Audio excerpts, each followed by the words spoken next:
Good evening. I would like to call to order the January 12th, 2026 Lake Washington School Board meeting. Let the record reflect that all board members are present, and we have two of our student representatives, James and Humsini. The board values public participation and engagement in the meetings of the board. Board meetings will continue to be live streamed on the LWSD website and are available for viewing following the conclusion of the board meeting as well. The public are always welcome to email the board at boardmembers@lwsd.org. Vice President LaLiberty, would you like to read the land acknowledgement tonight? Yes. The Board of Directors of Lake Washington School District acknowledges that our district is on the indigenous land of the Coast Salish peoples, who have reserved treaty rights on this land, including the Duwamish and the Snoqualmie Indian tribe. We thank these caretakers of this land who have lived here since time immemorial. We commit to continue collaborating with our Native community to teach the indigenous history of this land and these local tribes to all children of the district. We also commit to provide the best possible education for all children of Native descent who attend our schools. Thank you. I will now entertain a motion to approve the January 12th, 2026 agenda. So moved. Second. It has been moved by Director LaLiberty and seconded by Director Yoakum to approve the agenda as presented. All those in favor, please signify by voting aye. Aye. All those opposed? Hearing none, motion carries. The next topic on the agenda tonight is recognitions. Dr. Holman. And I want to thank the board for allowing me to insert something onto the board's agenda this evening. And so a proclamation has been issued by the governor that January 2026 is School Board Appreciation Month. In honor of the School Board Appreciation Month, we will take a moment to recognize our board members and student representatives. I also want to read the proclamation that Governor Ferguson has released. It says, whereas the mission of Washington's public school system is to ensure that all students achieve at high levels and possess the knowledge and skills to be responsible residents of a democratic society and enjoy productive and satisfying lives. And whereas Washington's 295 locally elected school boards and 9 elected educational service district boards are the core of the public education governance system in our state. And whereas the districts and regions they lead serve more than 1.1 million students, have a combined annual budget of over $16 billion, and employ approximately 120,000 people. And whereas school directors play a crucial role in promoting student learning and achievement by creating a vision, establishing policies and budgets, and setting clear standards of accountability for all involved. And whereas school directors are directly accountable to the residents of their districts and regions, serving as a vital link between members of the community and their schools. And whereas school directors and educational service districts provide a passionate voice of advocacy for public schools and the welfare of school children. And whereas it is appropriate to recognize school directors as outstanding public servants and champions of public education. Now, therefore, I, or our governor, Bob Ferguson, Governor of the State of Washington, do hereby proclaim January 2026 as School Board Recognition Month in Washington, and I encourage all people in the state to join me in this special observation. And so I just want to thank this board. It also should be noted that this board has been recognized 5 years in a row as a board of distinction by their state agency, and that means that this board continues to focus on student achievement, student outcomes, in that work. To honor our board, we do a process where we donate literature to our libraries, and donations will be made on behalf of the board members to all schools in Lake Washington School District. Librarians in each school will select a book title from their wish list, and later this spring we will share a collection of those books that are selected. And so in honor of the board, there's a little notation put at the beginning of each book that it was donated on behalf of the board in recognition of this month. And so I want to thank you for your service to this community, to this school district. Thank you. Thank you, Dr. Holman. The next item on the agenda will be public comment. The Board of Directors of Lake Washington School District welcomes the public to the business meetings of the board and encourages community engagement. The board dedicates 30 minutes to hear from the public during the public comment portion of the meeting, with each individual provided up to 2 minutes to speak. Participants should not expect a response from the board at the end of their comments, as we dedicate this time to listening to your voice and would like to get as many members of the public an opportunity to speak as the time allows. If you have materials you would like distributed to the board, please leave them in the basket next to the podium. Each speaker will be called to the podium in the order of sign up. A timer will appear on the screen showing your remaining time. When you have 30 seconds left, the timer will turn yellow to let you know you're nearing the end. When 10 seconds remain, the timer will turn red as a signal to wrap up your remarks. Please note that the microphone will be turned off shortly after your time expires, so we ask all speakers to conclude when their time is complete. I'd also like to remind everyone here this evening that this opportunity to engage in dialogue is also an opportunity to model respectful discourse to our students and our community. We ask that the audience refrain from commenting and from a prolonged applause following each comment, as it takes up time and prevents us from listening to as many speakers as we can fit into our dedicated 30 minutes.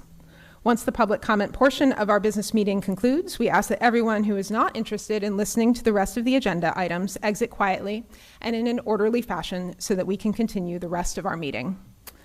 Members of the public can sign up to participate on the district website. Sign up closes at noon on the day of the board meeting, and comments will be offered in the order of sign up. Speakers can designate another person to speak in their place in advance of the noon deadline, but speaker substitutions at the meeting unfortunately cannot be accommodated. As a reminder, the board does not discuss personnel matters at board meetings. Members of the community are encouraged to attempt to resolve issues with teachers, school principals, or other district personnel before bringing issues to the board. Additionally, speakers should refrain from naming students unless they are the parent or guardian of said student. Public comment will now begin at 7:07 p.m. First up is Joseph Fitzgerald.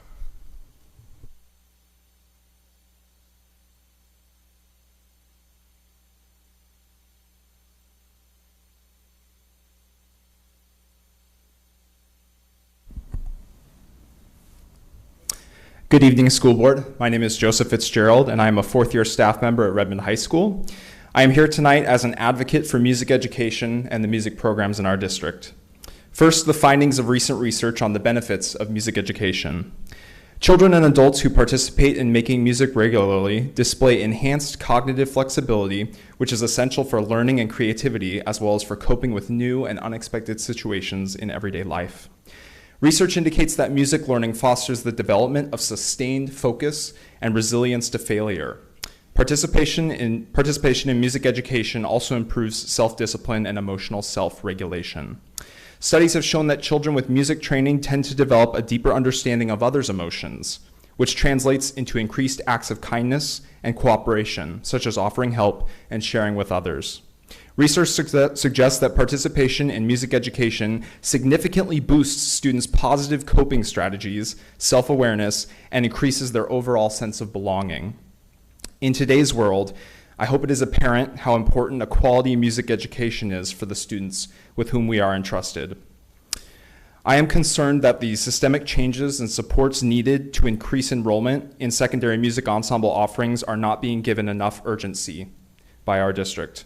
I feel certain we are going to find ourselves in the same situation as last spring when we almost lost standard music ensemble offerings at multiple comprehensive high schools.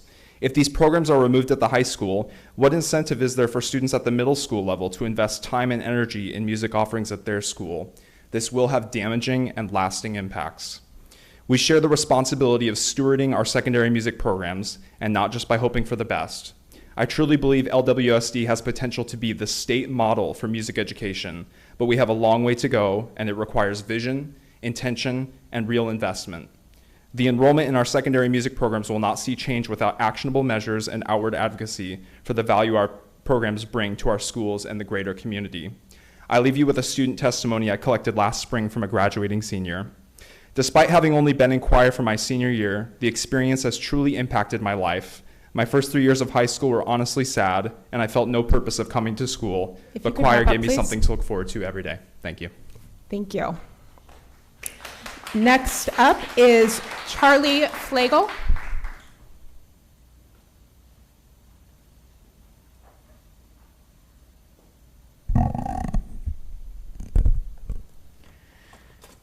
Hello, board. My name is Charlie Flagel. I am a student at Eastlake High School, as well as the vice president of Eastlake High School's DSU, which stands for Disabled Students Union. I was here last the second meeting in October, to speak on the same thing that I am going to speak on today. The wheelchair ramp to get into Eastlake High School is not accessible, as I cannot get up it on my own and struggle getting down it without injuring myself. Thank you for listening to my concerns in October and for reaching out to me rather quickly after I spoke at the last meeting to start working on a solution. However, the current solution that we were given earlier this month is not a reasonable long-term plan. The solution, if you are unaware, is to put a temporary ramp in a different part of the school. First off, we have no confirmed location on where this ramp is going to be, leading me to worry that it is going to be somewhere that is even less accessible to me, where I will have to traverse through the parking lot at this level, which is dangerous. We also don't have a date for the install or how long the temporary ramp will be there for until the actual ramp is done having construction on it. This genuinely impedes on my ability to come to school, something that I have to do every day to get a basic high school level education. It is inaccessible and frankly very, very frustrating to try and go to school every day where I have to call the office to get inside of my school. On top of that, this is not just a me problem. Anyone can become disabled at any time, from a fall, from playing sports, to literally anything can disable a person for however long or however short of a time. Thank you. Thank you. Next up is Rita Hansen.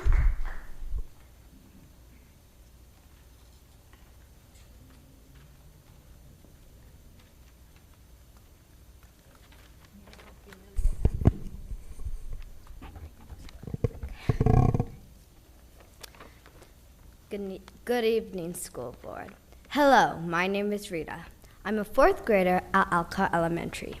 I'm speaking about math workbooks because the district cut the funding for proper workbooks.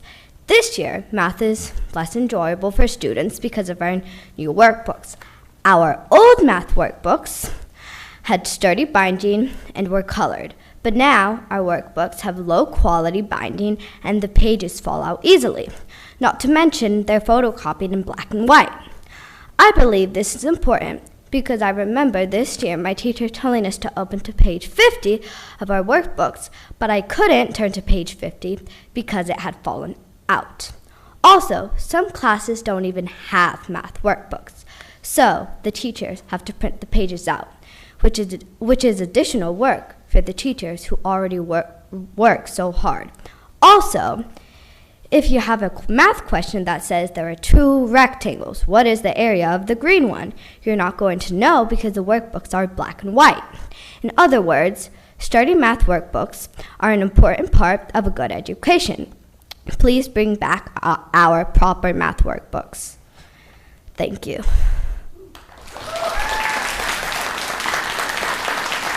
Next is Mariana Hansen.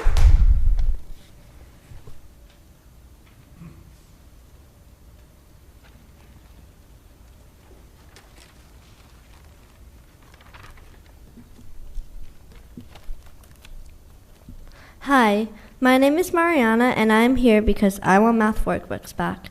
The district got rid of all math workbooks for elementary students, and I believe that's a problem. My sister Rita is in 4th grade, and this is her workbook this year. This is the workbook that my brother had in 3rd grade last year. The workbook my sister has isn't the same as the one last year. It's a photocopy. Photocopies cost money and time to make, and binding breaks easily, sending pages everywhere. Not to mention, due to it being black and white, you can't even understand some problems that rely on color to get the point across. I'm in 5th grade, and I don't even have a math workbook. It's very annoying for my class because we have to write down all problems in our journals, which takes longer and tires out my wrist. And it's also annoying for the teachers. With math workbooks, the teachers could focus on the lesson instead of dealing with writing every single problem down. I think that it's unfair that we can't have math workbooks, My teacher tried printing out the photocopies without binding them together. So sometimes she would use these pages, but that takes a long time because she has to print them out and then pass it around to every single person. And with a class of 31 students, that's a lot of ink and paper that's being wasted. And it also takes a lot of time to get it to everyone. So for the sake of the students and teachers, please give us back math workbooks.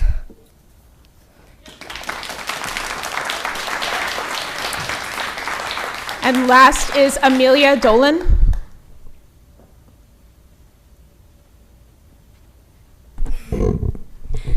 Good evening. My name is Amelia, and I'm a freshman at Juanita High School. So my journey in the Lake Washington School District began as a kindergartner at Robert Frost Elementary in Kingsgate. Frost prides itself on its tight-knit culture, and because of this, many Frost teachers and staff are deeply invested not just in their students, but in the community itself. Mr. Erickson is one of those teachers. While I've never had Mr. Erickson as my classroom teacher, he made a lasting impact on me from a very young age. Through countless talent shows and years of Disney Kids musicals, Mr. Erickson is truly one of a kind. The program he created has been a safe place for countless students. For some kids, it is the only place at school where they feel fully accepted, supported, and seen. Over the past few years, I've gotten to know Mr. Erickson through my volunteering with the musical, and I've witnessed firsthand the impact this safe space has had on the mental health of his students. Mr. Erickson has been absent from his classroom since November 3rd. That is 10 weeks. 10 weeks that second graders have been without their teacher. 10 weeks that over 100 students involved in this year's Disney musical have been left waiting. 10 weeks of worry for students, families, staff, and our community. As former students and neighbors, we have questions. We see Mr. Erickson in the neighborhood and at the grocery store. We know he's not sick, and we know he would never choose to stay away from his students. Today, I'm here to present a petition I created, signed by over 300 former students and families. I want to make it clear that I speak only for myself today, but I know I'm standing on behalf of many. I respectfully ask the district to consider the mental health and well-being impact of removing a teacher who may be the only safe place some students have. I ask you to reflect on the process itself. Is 10 weeks of a long-term substitute truly an effective use of district resources? And is there a system in place to monitor this progress to ensure it's transparent and centered on students? I'll follow up tonight's board meeting with an email sharing my written remarks and the petition, and I truly appreciate you guys taking the time to listen to me and considering the real human impact of your decisions. Thank you so much.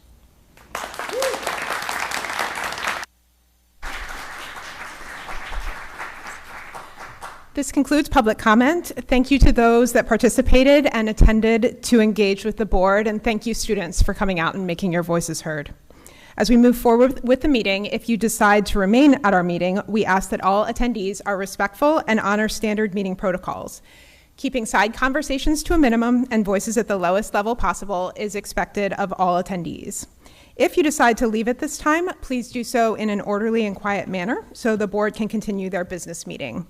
Again, thank you for coming and participating in the meeting this evening. The next item on the agenda is the approval of the January 12th, 2026 consent agenda. I will now entertain a motion to approve the consent agenda. So moved. Seconded. It has been moved by Director Yoakum and seconded by Director Meekhoff. Superintendent Holman, will you please pull the board? I will. Director Yoakum? Yes. Director Richter? Yes. Director Meekhoff? Yes. Vice President La Liberty? Yes. And President Guthrie? Yes, motion carries. Superintendent Holman, will you please review the donations? I will. So tonight in the board's packet, you have over $170,000 in donations from our community. PTAs from Carson Elementary, Juanita Elementary, Peter Kirk, Horace Mann. We have an anonymous donor to EAS. We also have the EAS PTO and the Eastlake High School Booster Club. And so these are just a number of different ways that our community continues to provide support for our schools, our students, to provide unique experiences for our students. So thank you to those that offered those donations. Thank you. The next item on the agenda is a legislative update, which I believe Director Yocum and James have some updates for us. Yes, I will begin. So this past week, I attended the Joint Legislative Conference for School Superintendents, Board Directors, and School Business Officials, so our Barbaras. This two-day event was designed to equip school leaders with the data and strategies needed for the legislative session that officially began today. Attendees received a briefing from Representatives Mia Gregerson and Skylar Rude, along with Lieutenant Governor Denny Heck.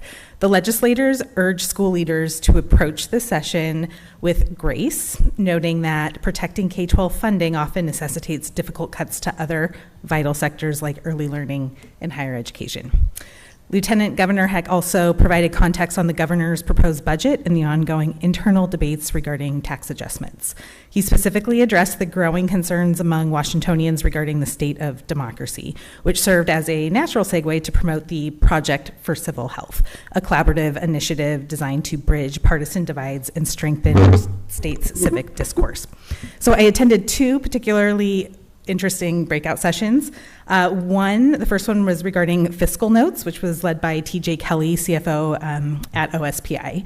And a fiscal note is a state's tool for estimating the financial impact of a bill.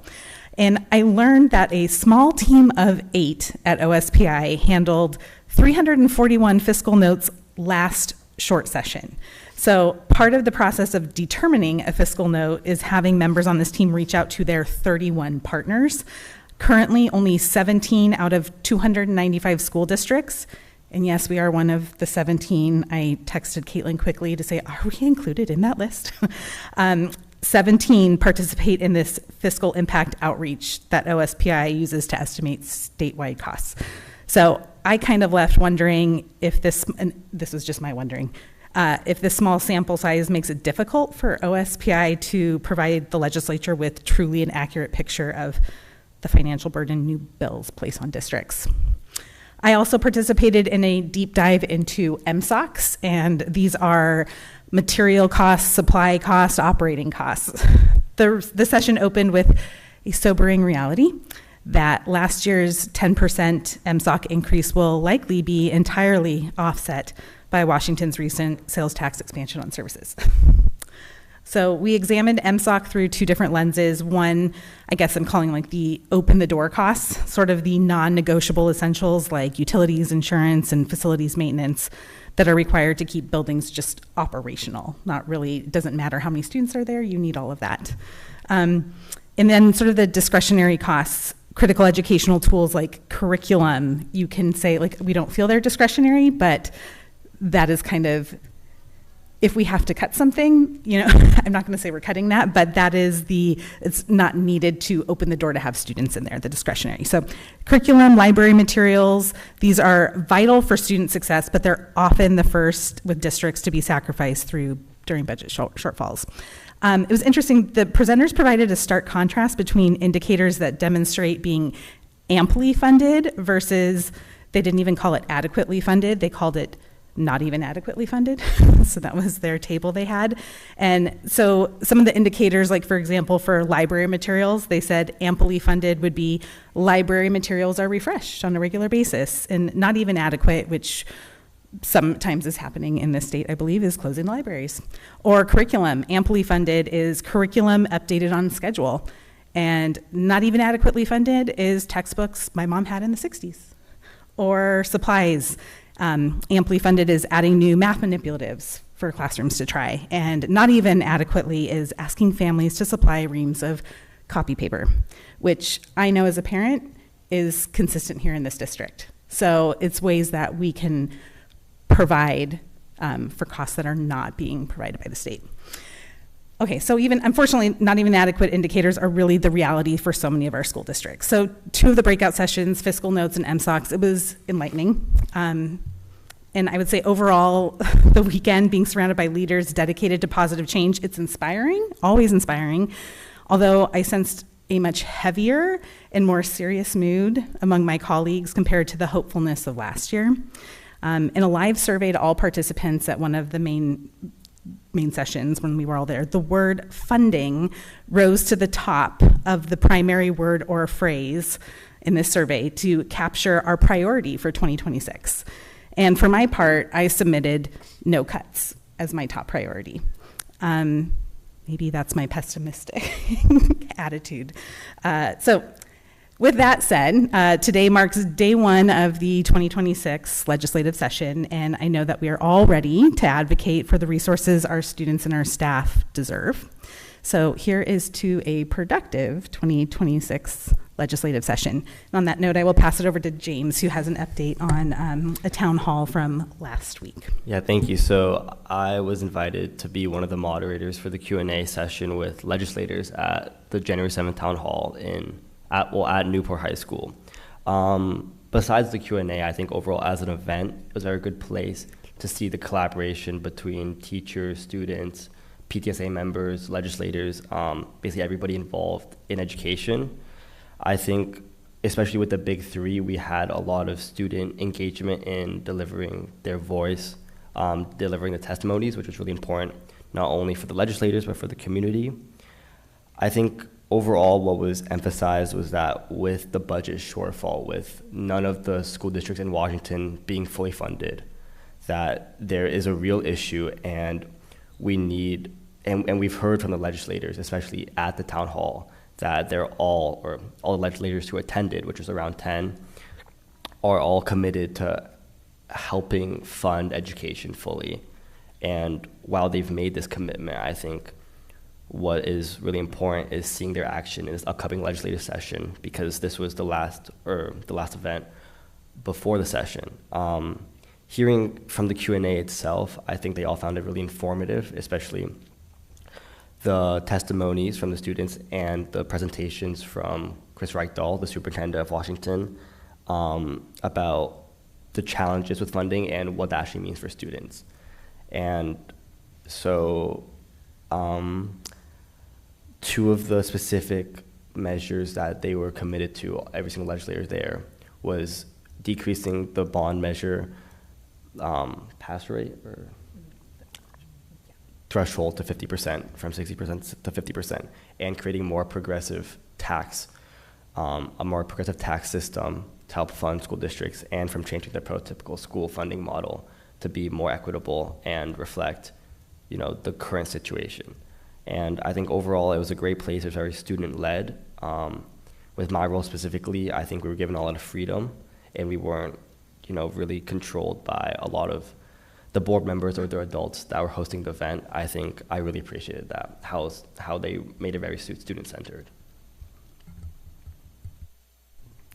Thank you, and thank you both for your participation in those events on behalf of the district. All right, moving on to the next item on the agenda, first reading of proposed policy updates regarding enrollment. Dr. Holman. Yes, and so I think it's important to note for community and public that this has been an ongoing conversation actually since last school year with the board. It kind of came about, I believe, when we were monitoring OE5, and Vice President LaLiberty brought forward a concept of really thinking about enrollment and ensuring that the board was being mindful in your really accountability of the system related to enrollment because of the impact. And so we've had a number of study sessions, and tonight is a first reading. I brought a few slides just to walk through just some of the information and provide maybe a little bit of history based on our conversations, because it wasn't just, pay attention to the number, because it's so much more than that. And so, but first, what is the process for the board to modify policy?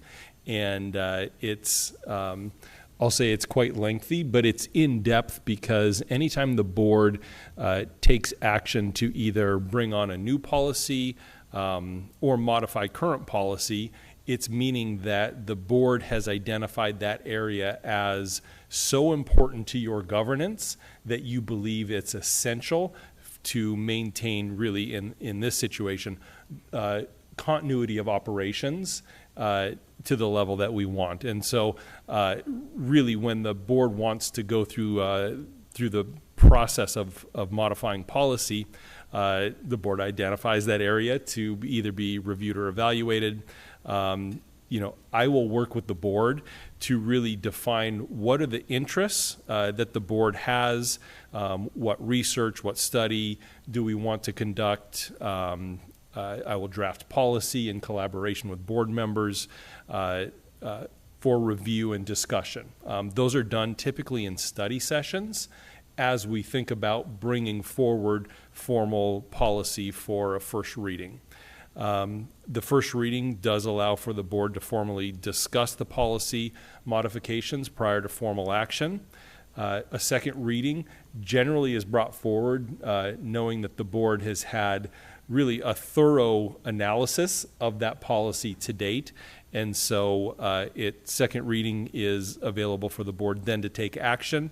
And if that action is to adopt that policy, then I take that policy, I interpret it so that the board and superintendent are on the same page related to what the policy means.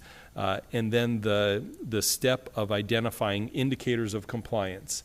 Those are the actual data elements that we agree allows the board to maintain accountability and monitor that specific policy over time. And we provide data and reports and monitoring to the board on an annual basis. So there's a little segue as we enter into this. This is not a typical policy process because we're actually proposing to modify multiple policies related to the same topic. But as we started this work, the board actually started with a purpose, and that purpose was ensuring operational oversight of various aspects of enrollment and ensuring that they're codified in the operational expectations.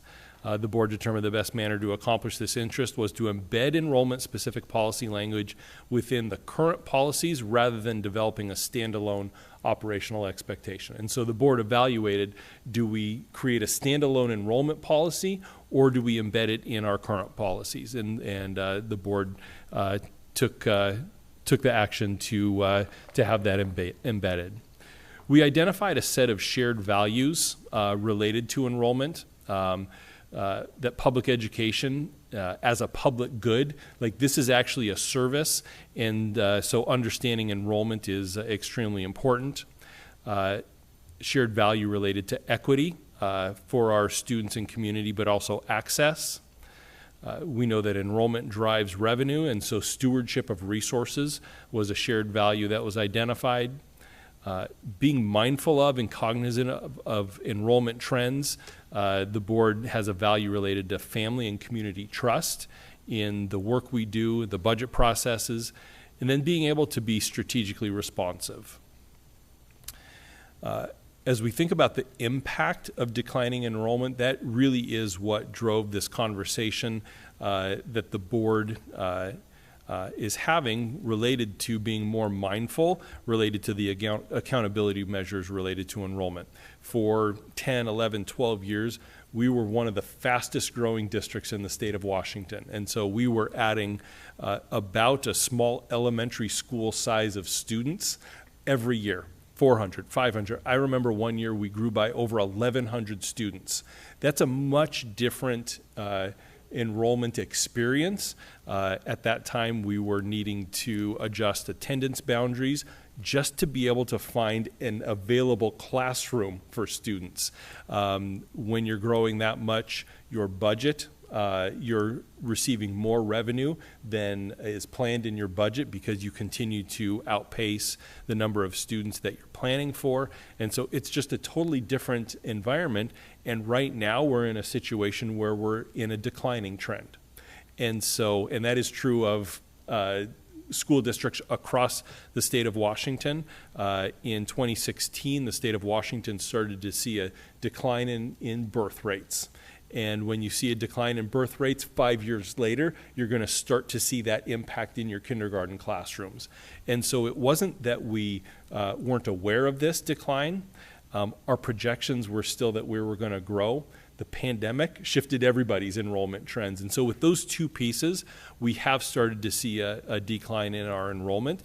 and that is adjustment that we have had to make operationally. And we are learning things as we go around those impacts. And so just some of the impacts that we're mindful of, that enrollment does shape the fiscal health and resource allocations of school districts, that declines in enrollment undermine efficiency and capacity. When you think about staffing, if you just take a single classroom, and if today you have 28 students and next year you have 26 students, you lose 2 students worth of revenue, but you still have to have a full-time teacher for that classroom. And so those efficiencies are really challenged with declining enrollment. When you're paying attention to kind of changes in the system due to enrollment, those have influences on quality and experience of our students, educational quality and the experience of our students, not the quality of our students. There's equity and access implications for our schools and our students.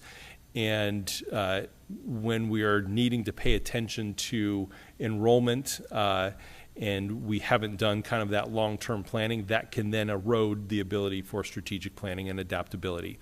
All of this is reason for the board to think about enrollment deeply, and why we've talked about the enrollment impacts truly are embedded in the board's governance role. And so kind of 4 areas here that enrollment, it's a governance issue. It's not just an operational issue.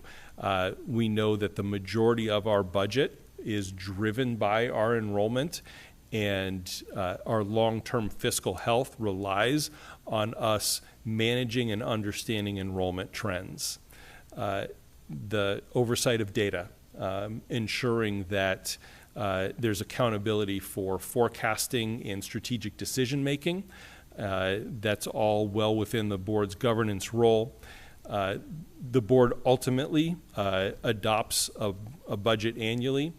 We have 5 different funds that are incorporated within our budget, that the total dollar amount of those 5 funds, when you think of operations, construction, all of that, is nearly $1 billion. And so when you think about stewardship of our community's trust and long-term viability, ensuring that we pay attention to one of the most key indicators of financial health, which is enrollment. And then board policy, it creates a framework for accountability and adaptability. And why is it important to set that framework? Well, today, the 5 of you sit here as Lake Washington School District's board, and when you determine that your tenure is finished as a board director, this framework actually lives beyond any one of you. And we have set the stage for those that follow to have an accountability system in place. And so for all of those reasons, it's, to me, this is a critical part of the board's governance role. And so we have identified 5 different policies that the board is doing a first reading related to tonight. And so I'm going to switch over to Adobe to share the policy specifically. Let's see if I can be successful in that. All right. So operational expectation 3 is community engagement and experience. And the new language that the board is bringing forward tonight states to ensure that enrollment processes, including registration, school assignment, and program choice, are clear, welcoming, and barrier-free. You can see that with that addition to the policy, that the last 2 policy statements will be adjusted to 3.9 and 3.10. And one might wonder, like, why is this an important piece for the board? Well, this overall policy, community engagement and experience, the board recently modified OE3, and the board's understanding that if we have positive experiences that are logical, that are accessible to our community. If people feel welcomed through our processes, they're more likely to continue in our schools and have a positive experience. Moving over to OE5, which is related to financial planning, states that the superintendent will develop a budget that is informed by demographic data and enrollment projections. Now, one thing Vice President LaLiberty has said every time we've read this is, it isn't that we don't do this today. We're essentially codifying operational outcomes that I bring to the board, that my team brings to the board, because we work with a demographer and we get very in-depth demographic data that includes enrollment projections 1 year, 3 year, and beyond. You'll see that 5.5 is an add, and we'll adjust the remaining policy statements. And so OE5 is financial planning, so how are we planning for? And OE6 is financial administration, and so how are we actualizing that plan? And so it states here that the superintendent will, 6.8, manage enrollment-related decisions and processes in a manner that supports long-term financial sustainability and equitable use of resources. And so, again, putting a value around how we're dealing with the enrollment-related, I'll say, challenges, difficulties, and the decisions that come alongside that. Moving to OE8, it's communicating with and counsel to the board. And here it states that the superintendent will provide the board with regular updates on enrollment trends, demographic projections, and implications. Again, this is something that the board and I have an ongoing dialogue about. We have study sessions, provide written updates, and so this is all codifying work, this specifically, that is currently in place. And then operational expectation 11 is related to our instructional program. And the policy change states that the superintendent will ensure the instructional program positions the district as an attractive and viable option for families. And so those are the 5 policies that the board is considering tonight as a first reading. Are there any questions or comments from the board? Since this is a first reading, we're not going to do a motion and discussion afterwards. It's just kind of a free-for-all right now. Not a complete free-for-all.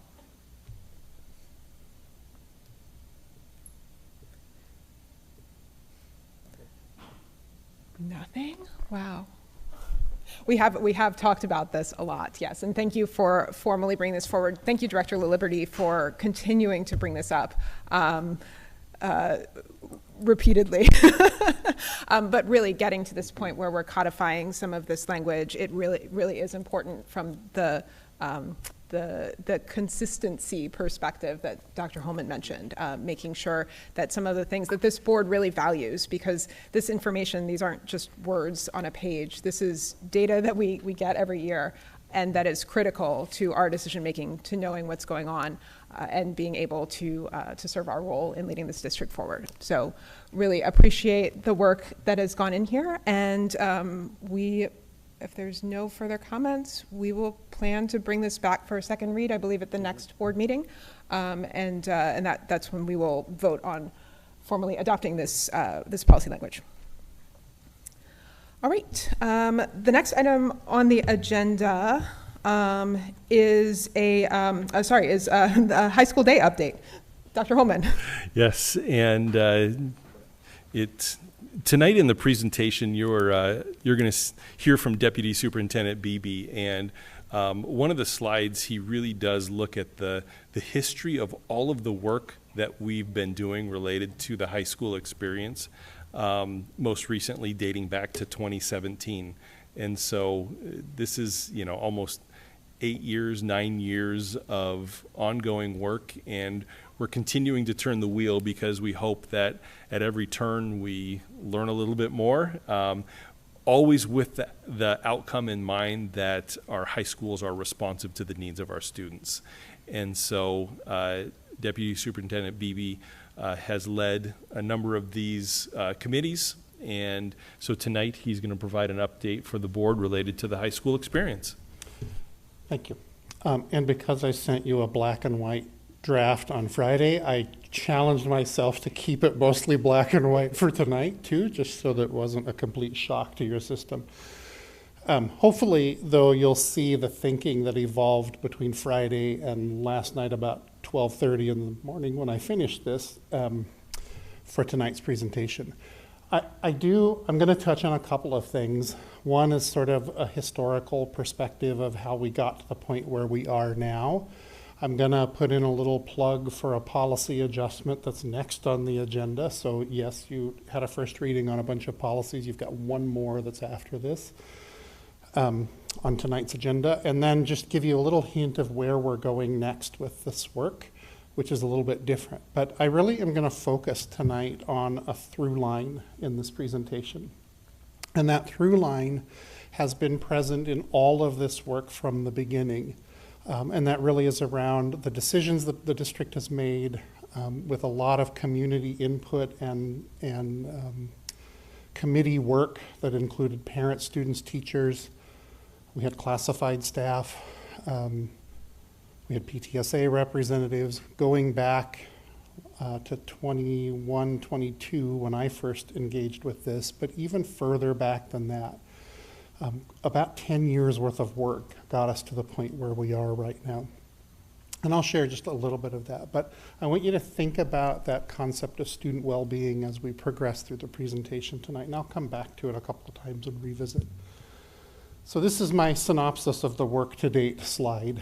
The first iteration of work started with it was called College and Career Readiness Committee, and it was in response to the 24 credit change at the state level in high school credits required for graduation.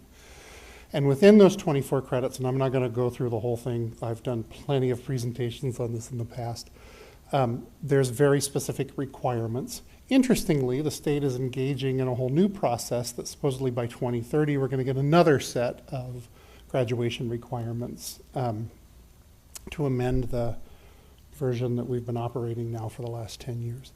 So that group worked on response to that. Their response was we were going to move to a 7-period day, and they had some intentional outcomes. I'll talk about those a little later, just sort of briefly and at a very high level. And that became part of the work moving forward, was examining some of the impact of that. That group then sort of morphed into a start time, high school start time committee that worked 2017-18, and then ultimately, and I'm a Pittsburgh Steelers fan, and they're playing in the playoffs right now. So if my phone starts blowing up, it's probably my son. Hopefully something good, but that committee punted in 2019 on the issue of school start times. Then we had the pandemic, and so not how I worked that in. Then we had a pandemic, and then we sort of revisited that. That was the genesis of my involvement with this work, was a school start time committee that worked the whole year, 22-23, with the charge from the board and Dr. Holman to examine the issue of high school start times, specifically high school. And it was in response largely to the body of literature. It's a very large body of literature, particularly from the American Academy of Pediatrics, around adolescent sleep impacts of early school start times. So I led that work. That work then led to an outgrowth of that, really was students communicating to, when we were gathering data around school start times, we got a lot of, yes, that's great, give me some extra sleep, but you're really not doing anything about my workload. And that piqued the interest of that committee, and one of the recommendations that came out of that was to really look at the impact of the 7-period day, which is what start times, and then next was impact of 7-period day. Neither of those groups was given, there was no outcome defined other than we want to adjust high school start times, and then we also included preschool in that at one point. The impact of the 7-period day was even more open-ended. It was, we just want to understand the impacts of that, and if there are recommendations the group wants to make, that can happen. So we spent another year working on that. Sort of simultaneously, that's when we spun up the strategic work groups, and we led a group, Lindsay was on this group with me, to develop a new student profile, sometimes called Portraits of a Graduate. Ours is a little broader than that because we took sort of consolidated down to student mindsets and built out from that. So if this is what we want our kids to leave in terms of mindsets from our system, what are the skills necessary? And then we looked at staff mindsets or staff skills and knowledge that would contribute to that. And then we looked at organizational behavior that would look at that. So we have sort of a layered approach to that. That work, the impact of the 7-period day, led to a recommendation to examine the alternatives to the 7-period day. And so I led a technical work group. It started out primarily principals and counselors to look at those different, so we looked at 4x4 block, 4x8 block. We looked at all different sorts of scheduling mechanisms and ultimately arrived at a recommendation to move back to a 6-period day, which then led to a decision to implement a common comprehensive high school schedule across our 4 comprehensive high schools, which we are in the midst of this year. So that work has just sort of landed in the school year. We have the next iteration of that spinning up, which we've taken away the day part of it and just said the high school experience. We're broadening the perspective moving forward, and I'll end with a little bit more information about that. At all times, those groups focused on student well-being as the primary focus. The genesis of the work that I was involved with, start times led to concerns about students expressing concerns about workload. When we got on the impact of the 7-period day, we started seeing some different impacts of that. I've already talked about most of this, so I don't think I need to spend a lot of time here. I did want to acknowledge, though, because I think it would be disingenuous just to ignore the fact that the literature actually encompasses middle school age students also. It's adolescent sleep. And we had to make a decision at the time, do we do nothing or do we do what we can do? And then I think Dr. Holman was pretty clear, at some point we will revisit when our context change. Context is a big part of all of this work, and something that throughout my career, as you sort of take on different roles, you start to learn the world is much bigger than what I understood of it. There are so many competing parts in a school district. Just the transportation system alone was amazing to think about, the interconnectedness of that. One bus here has to be over here by a certain amount of time, so the route can only be this. And it's been an interesting process. But when we dug into the 7-period day, this popped up. And this is actually data from about a year after we started the project. We noticed this sort of reverse check mark occurring in scores of self-efficacy, self-reported self-efficacy by our students. Despite being a significantly high-achieving school district, less than 50% of our sophomore class, this was fall of 2023, I didn't pull the data recently, but I think it's still hovering around that 50% mark, felt efficacious about their academic workload. That really stuck with the committee and became a driver for their conversations about, we have all of this access. The intention of the 7-period day was really to, when the state moved to 24 credits, one of the things kids lost was electives. Those got pushed into core content. And so the intent was to open up the world to more elective coursework. What we saw, though, was kids signing up for more what we call traditional academic coursework. So we didn't see, we used music programs because those existed pre and post 7-period day, so we could look at changes over time by percentage of population. We didn't see an increase, we actually saw a decrease in enrollment. Now, some could be blamed or attributed to the pandemic, but over time, we actually saw a pretty dramatic increase in the number of AP courses students were signing up for, particularly in kids taking 3 or more. So one of the outcomes of that 7-period day, as we looked at alternatives, was how do we develop instructional coherence that includes embedded enrichment and support, because we kept hearing that too in our feedback both from students and parents. If you could get additional help, it was typically outside of the normal class time, and it tended to depend on whether or not you rode the bus or you could drive or you had transportation, or so that became part of what the 7-period day group really struggled with, was in their recommendation was how do we embed that kind of work in the school day at the secondary level, particularly for high school. So some patterns of decision making emerged as part of this.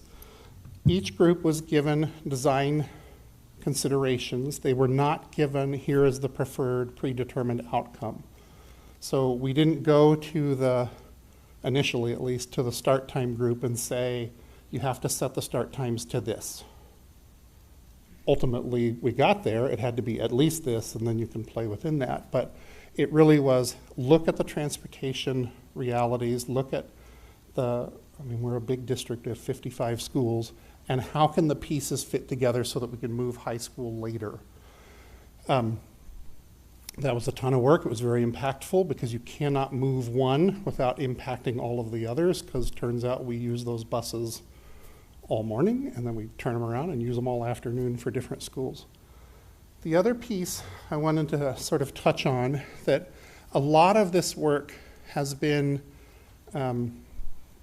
sort of lumped under the budget consideration. That was definitely a context in the work, but it was not the through line that connected all of this work. It did not start from a place of budget. It was actually more expensive when we changed the start times in a variety of ways. Not hugely so, but it used more routes, increased complexity. It had a broader impact because we had to shift. If you remember, some elementary schools that were on the earlier schedule, we had to shift to the later schedule. We consolidated all of the middle schools at the 7:50 start time. I think it's 7:50. 7:50 start time. So it had broad system impact. But it was not solely a fiscal decision when we made the decision to move from 7 back to 6 periods. If it were, it would have been really easy to have just saved the $9 million that we were able to recoup in staffing costs. Instead, we took half of that and reinvested it strategically. So we had one of our teachers from Redmond High School here this morning, or this evening, to talk about advocacy for performing arts programs. Part of that investment, a large part of that investment, has been standing those programs up in an attempt to increase enrollment over time. All of the committees were focused on the experience of students. So we collected data. We did have students. We had a variety of students on the 7-period day committee. We had students who were very, very high achieving and had very strong opinions about that 7th period. And we had students who were, I just am trying to get to the end of high school, and had different strong opinions about, and we heard a myriad of strong opinions from folks. The visits to each of the comprehensive high schools, those evenings, were very intense in some places. It is not bad to have a system that has high expectations for kids. We all would agree that we want that. There is a balance, though, between expectations that are imposed by the system and those that students and families are choosing, and that's sort of the balance we had to play in that. And then we wanted to adjust along the way as we learned more. So I used an example of, we have all these appendices that allow for things like PE waivers and or PE credit waivers or credit for occupational ed credit for band and orchestra, performing arts classes that were very sporadically applied differently in different schools. Sporadic's probably the wrong word, but they were applied differently in different schools. One of the things we learned that if we're going to take one opportunity away, how can we be more flexible and create opportunities in other ways? So we have done a lot of work. You had a presentation last year, I think, from Lise and Jill, our two COSAs, counselors on special assignment, about the work they've done with counselors to make those access more consistent and access more readily available. We've moved all of that into Skyward, so now we're actually able to collect data on who's accessing it, at where, and for what reasons. And so we're adjusting on the fly as we learn more. So I want to jump in because this has been the big sort of lightning rod du jour for this year, is this common schedule effort. And I want to, du jour? We already know. I never know what's going to come out of my mouth. I have it all planned out, and then it just goes away before I come up here. So the common schedule effort, we all know that we are making a change to that. That was learning, and I'll speak to that. But I wanted to go back and look at some of the things, the reasons that we moved initially towards a common schedule. The first was, how can we create system predictability? So one of the criteria that the technical work group looked at was, how do we create a more consistent access to Running Start and WANIC and other programs across schools? Now, ultimately, the schedule that we came up with didn't necessarily create better opportunity, but at least we could plan across the 4 schools for that. The same thing can be said of sharing staff. Everyone on the same schedule. At least we were having the same conversation when we have staff that are assigned to multiple buildings and we're problem solving that once instead of uniquely 4 separate times. The other was stability. Schedules change year to year. Some of that's a good thing. This one, even if we had stayed with a comprehensive common schedule, probably would have changed leading into next year, because as you learn, you do different. And the intent with that was to build a floor that we could then build upon. It created shared structures, so we had 3 different passing times in use in the district. Some of that was just by virtue of our 2 biggest high schools, Redmond High School and East Lake. You just physically can't move between some classes in 5 minutes. It just doesn't happen. LDUB's sort of approaching that point too.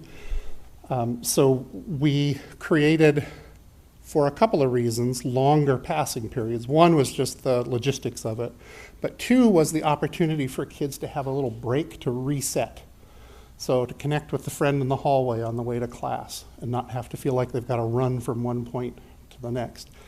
That was done intentionally, and again, the driver for that had nothing to do with money, or it was student well-being. How do we create some opportunity over the course of the day, particularly when the group shifted towards looking at block schedules, long time in class, how do you give a little breather in between those classes?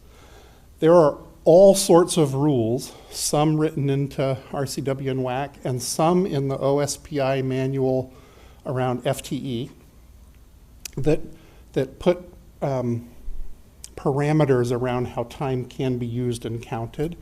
And that was some of the complexity that we struggled with. And then there was this issue of time equity. We wanted to ensure that kids at Juanita had ample opportunity within class, the same as Redmond or Eastlake or LDUB, so that was part of it. And I think we largely achieved some of this, although arguably not in the way that we wanted to. So clarifying the effort,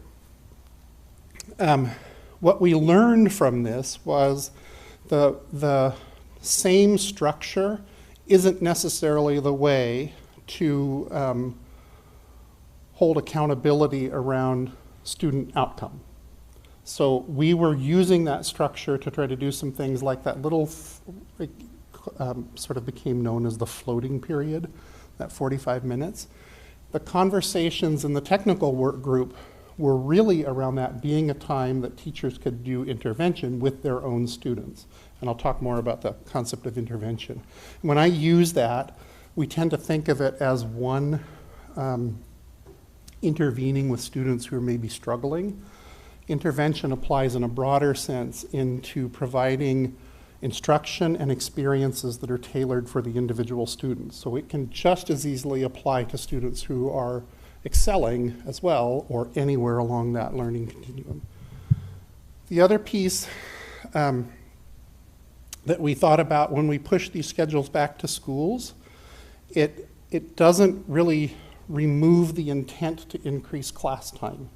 So when we rolled back to a 6-period day, we prioritized in-class time as well, because what we know about that, if you give, I don't know if appropriate's the right word, but it has opportunities for pacing of content that's different when you have more time across the year to cover the same amount of content. It has opportunities then for learning experiences that are different than a traditional mode might be. It has opportunities built within the day for teachers to have smaller group to work with, or to provide enrichment or sort of reteaching or pre-teaching to help kids access content differently. We also learned that uniformity was not necessarily equaling effectiveness. The adjustment to uniformity became the primary sort of concern expressed both in the community, by our students, and by our teachers. And so the focus went away from what we really intended, which was what is happening in the classroom and how are we creating opportunities there for students to get that additional support. And then this one carries forward. Part of that effort was a way to provide equitable access to teacher support. We created the time. The structure didn't necessarily do that, and the expectation didn't really change. So we started having lots of conversations around that floating period, and can we direct people to do this, or can I do it, can I use it for this? And that was the wrong conversation, probably from the start. This is language straight out of the 2022 Danielson framework, and that is what we use for our evaluation framework in Lake Washington. And all of these speak directly to what instruction, a definition of instruction that includes response to intervention, that includes embedded intervention, that includes that as the definition of instruction, not an extra thing. And so the structure that we created sort of made it this extra thing. That's part of the reason we were willing to walk away from that structure, because that's the wrong conversation. It isn't about a period in time, and it isn't about sending someone somewhere else for that. It's about how do I have time in my classroom to be able to do that work. So I put it into more sort of direct language, that knowing students and planning for varied needs, it doesn't actually say someone else provides the scaffolds. It says the teacher does. Many of our teachers do. I almost said Dr. Holman and pointed at Jen, which would not be appropriate. Dr. Rose was at a learning walk Friday, Redmond High School Friday, in a second-year teacher's math classroom, engaging with students around this very thing, that the teacher has created an environment this year where students are talking to each other, where she witnessed a student get up and start working on the board and erased it, and working on the board and erased it, and another student got up and said, hey, let me help you with that. So this whole sort of shift around how do we individualize some attention in our high school classes is happening in places in our district. That's the conversation, not what do you use the 45-minute block for because it's out of sequence with every, potentially out of sequence. That, again, 1F and 3D, sort of the comprehensive or the common schedule attempted to build the structure for that and make it possible at scale by including it explicitly in the schedule. That was the wrong conversation, and so we're making some different choices moving forward. So back to the through line. What we know is that student well-being benefits from that cohesive instructional experience, from having opportunities to engage with content and their teacher in a setting that allows time for those kinds of activities and that kind of instruction, where I can learn that Dr. Holman is having this specific issue, and I'm going to go work with him for a little bit while the others are working on something else, rather than me up in front demonstrate a couple of problems, now everybody else go off and do that, which is a much more antiquated notion of instruction. The other thing that we learned was that pacing, and the through line was that pacing matters along with access. So we have consistently heard for years that there's more content than we can possibly accomplish in the course of the year. We kind of did that to ourselves when we moved from 7 to 6, because we took about 15 hours out of each course. So I also think I would be remiss if I didn't acknowledge that we made a lot of change at the high school level, and in fact, in our system, because a lot of the changes that were maybe intended as a high school change have had system-wide impact. We shortened the student day, so we took 10 minutes off of the student day at the high school level. We added 5 minutes to compensate at the elementary and middle school level, and then we changed the Wednesday leap. That was done intentionally because one of the consequences of moving from 7 to 6 is our high school teachers lost a planning period, and so we were trying to put time back that was theirs for planning to compensate and try to get. We actually worked with our association to try to look at elementary, middle, and high school and balance that planning time across the system, which it had not been up to that point. We changed start times, and while that was intended at high school, it had system-wide impact. We moved to a 6-period day this year. Huge change. We implemented a common schedule when schools up to this point had done their own schedules with a fairly loose set of criteria moving forward. It was really all around, can we ensure that we have the right number of instructional hours, and I'll talk briefly about that in a minute. And then, not to just minimize, our district has been through multiple iterations of learning management systems to varying degrees of success. Sometimes we chose a system that just wasn't ready, and that had implications. Sometimes we chose a system and then the company went out of business, which had implications. So we implemented a Canvas LMS, which is the one that all of the four-year universities in the state of Washington use. It is probably the biggest across the nation now. And implemented that with some common expectations across classrooms to improve, again, student well-being, the communication between classroom and home. This is the first year of that, system-wide. And so we're growing into it. We're not done with that work. If I can pick on my direct supervisor, he was, along with his son, one of the people that sort of was in our sphere of influence, shall we say, as we worked on this project as a technology group, that we're putting the onus and the cognitive load onto a student. He's a great kid, but organization is probably not one of his strengths. I can relate. But we're making him manage different systems across 6 or 7 classes, and he happens to be also in Wannick, so he's going to 3 classes and then off to a whole other place. That really is putting the cognitive load in the wrong place. So what Canvas allows us to do is have a consistent way of communicating work between school and home, and we're in that transition phase now, but that is a significant change in and of itself. So back to the through line, student well-being. Enrichment occurs in every class. Intervention occurs in every class. That through line is not about money. It's about what's best for students, how do students best learn, and how to create the conditions and impose the right pressure on students to have access to those kinds of experiences. So we created, as we move forward, and you've seen this, I have a final version of it that I'm happy to share in a board brief. I think we shared the draft last week, 2 weeks ago, before break. I promised the principals I would have it to them before break, and I sent it to them at 4:45 on Friday afternoon. So technically I made it.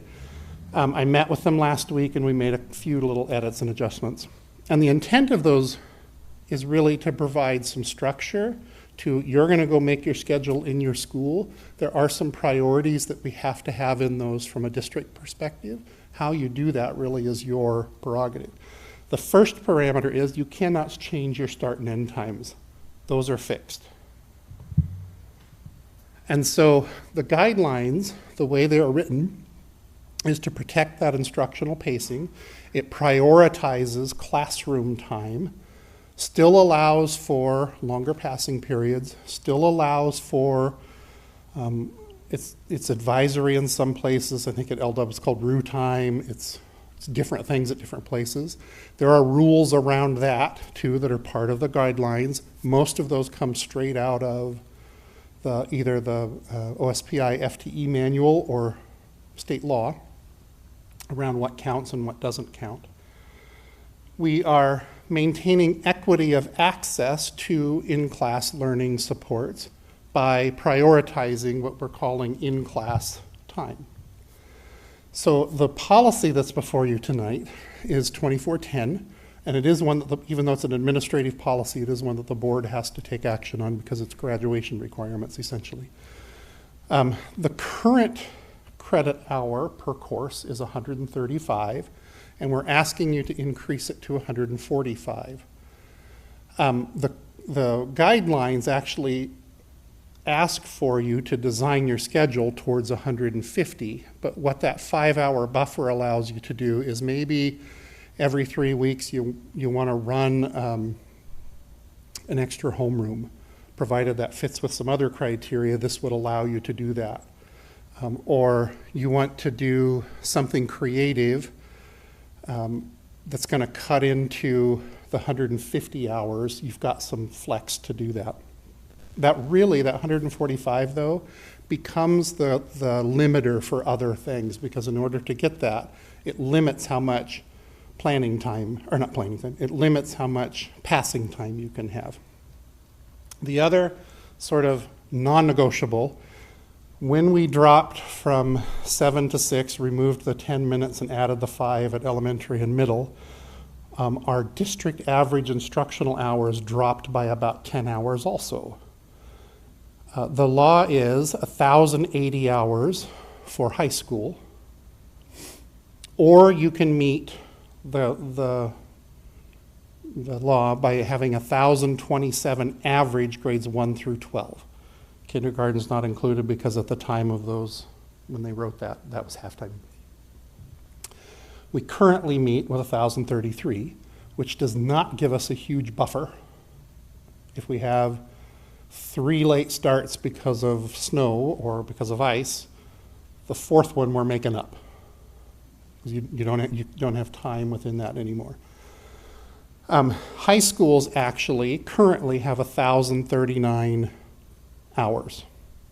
The 1,033 is the spreadsheet that I'm giving the schools to do their calculations only counts for 178 days because there's 2 half days built in. We just assume those are included for 6 hours, so they've got to get to the 1,033. So that becomes sort of the primary focus, is how do we maximize the time in class. Lunches are designated as 30 minutes. There's a reason for that. If you increase lunch, it changes the calculus for all of your calculations because that comes right off the top. You cannot count that for instructional hours. So any minutes you allocate to that don't count for instructional hours, and we do not have a lot of leeway to play with that. Passing time gets lumped in with advisory because technically advisory is not instructional time. It can count for instructional hours as long as it doesn't exceed, when added with passing time, 20% of the total student day. So I was working with a school today on a schedule for finals and we looked at it and we added up the passing time and we added up the homeroom time or advisory time, and it was 25% of the school day. You cannot run that schedule. It impacts your funding and it impacts your instructional hours calculations. Because the reason that 20% is so schools don't have a half a day of advisory or really short classes and submit that for funding.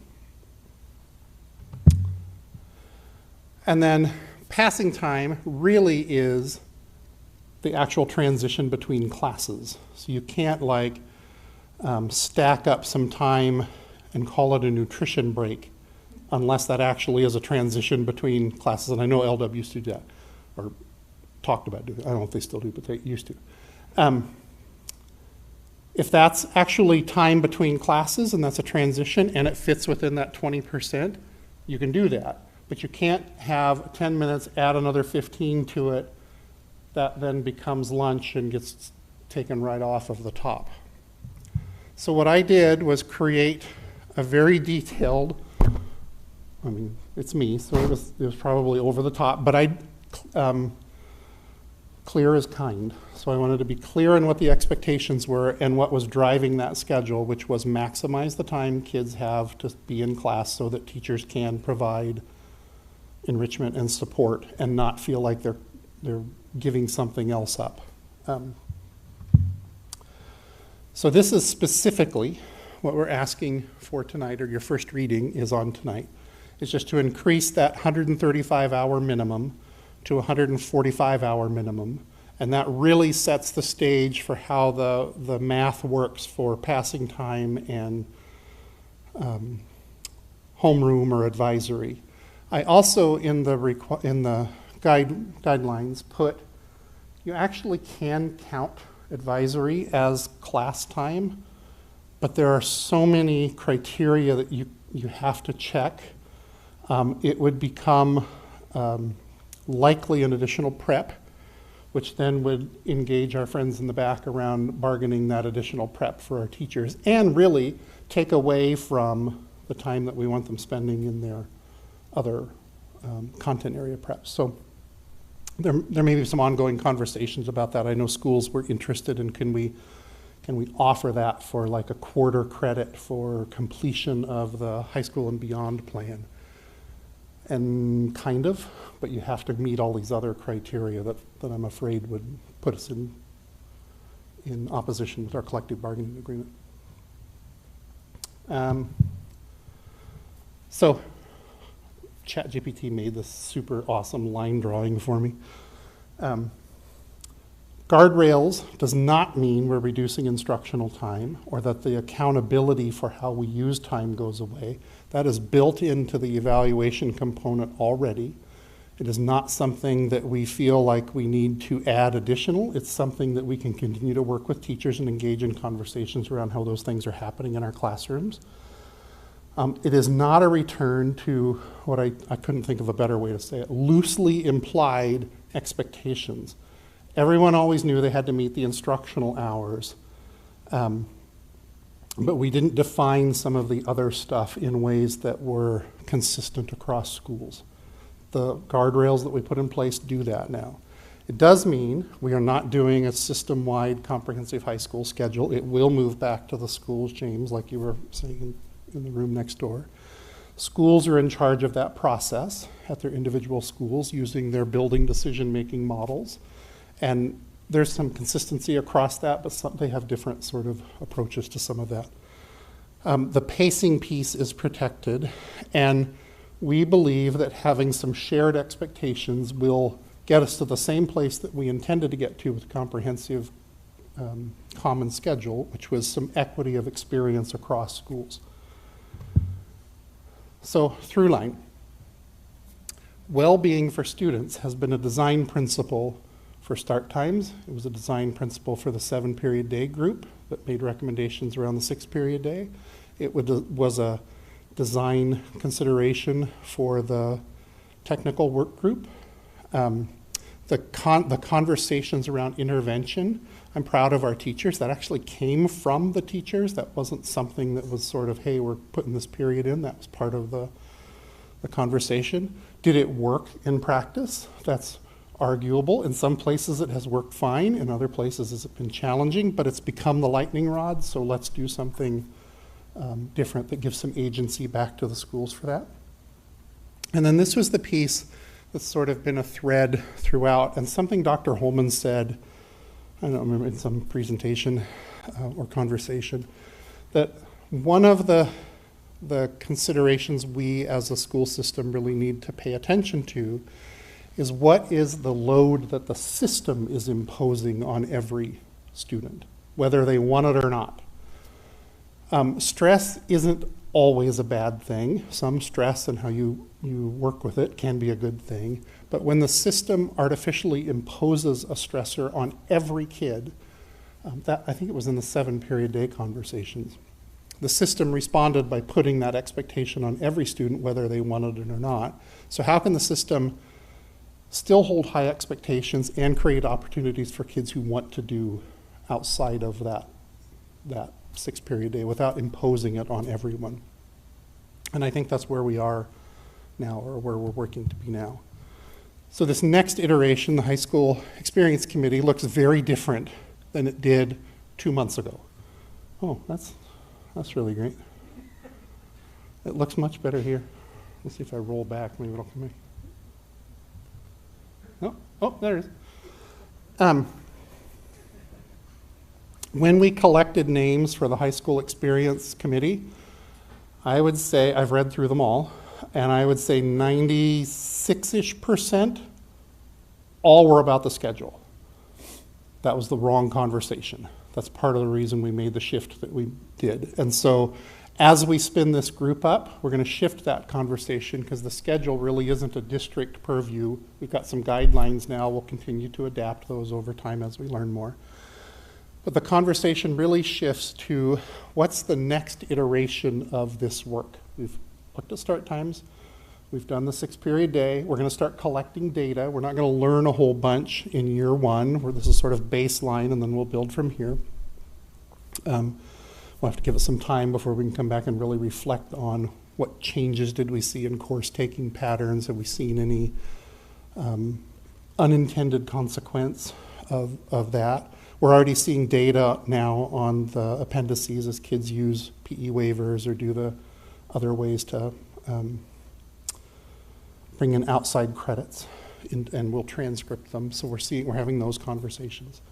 But there really is no predetermined product or outcome for this group. One thing that I thought was interesting, that this could be a way to start some conversations around grading practices, which is also in OE 10? OE 10.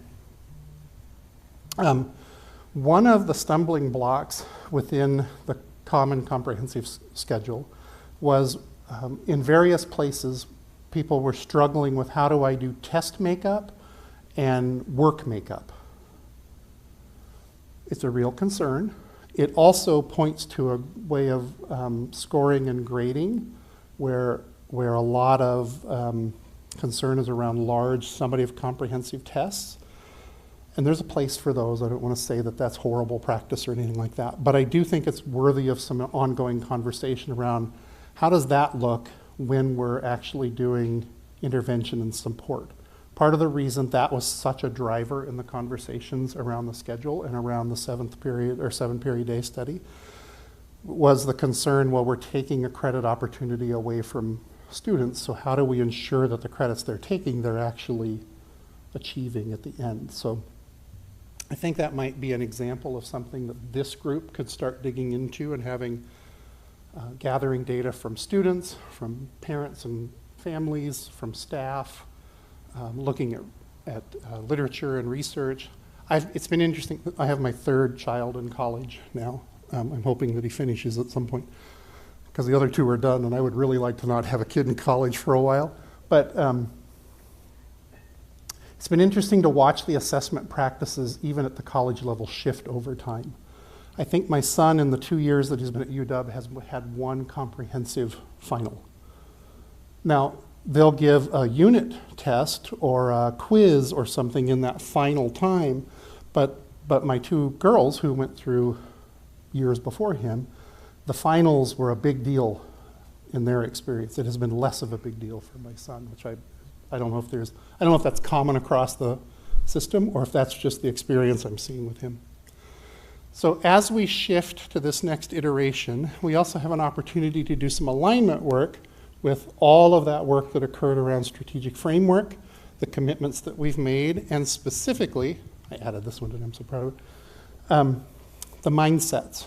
So if these are the mindsets that we're expecting our students to leave our system with when they graduate, how is our system and our use of time and the instructional experiences that we're creating for kids aligning with this work too?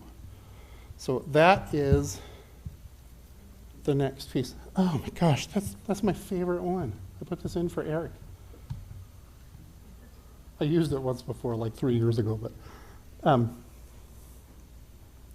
we're in this iterative process. This isn't work that's probably ever going to be done. It is as we learn or we try something and learn from that, we'll continue this sort of process to improve, and it looks way better on my screen than it does right there, but we should fix that. The consistent, as we move forward, is student well-being continues to be the through line. So I look forward to those ongoing conversations around how we make our system more humane and more just for all of our kids. All right. Board questions, comments? Or go ahead, Dr. Holman. Do you have anything to add? No? Yes, Director Meekhoff. First off, I just want to say thank you as a new board director. I really appreciate the time that you took, especially providing some context in previous years was really helpful.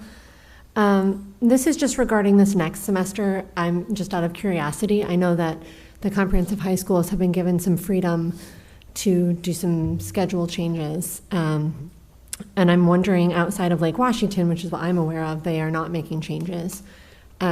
If we know what other comprehensive high schools are deciding. Yeah, that actually had to be done before break because any changes there's some processing and Skyward that had to occur as a result of that. Off the top of my head, I couldn't tell you who did what. I think actually 2 or maybe 3 made no change, and 1 I think flipped the. Do you remember? I don't know. I don't think anybody flipped the Monday, Friday, but they did what was the other one? We'll follow up. But 1 did and others did not. And we limited the changes because to start over would have just been a massive undertaking, both at the school level and the district, and that there just wasn't a way to make that happen. So more disruption in the system probably wasn't going to be appreciated at that point. We did leave that up to the buildings. So here's the options. You decide, let us know by such and such a date, and then we'll make that happen on the back end.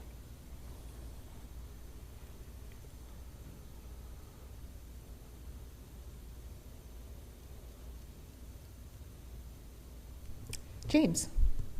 My question is about the beginning of your presentation when you were talking about by 2030 there'd be credit changes. I was wondering whether that would add to the 24 credit graduation requirement or reduce or shift it around. All of the above are in the conversation. We don't know, other than I follow it, I read it periodically. It's at the State Board of Education that sets those, so I go online and you can read it. It's all on their SPE website. So as yet to be determined, I think part of the conversation I was hearing about it was there is a recognition that kids are limited in what they can actually take in terms of elective because of the specific requirements that are part of that. So I don't know what that means in terms of practice, but I guess we'll find out here relatively soon.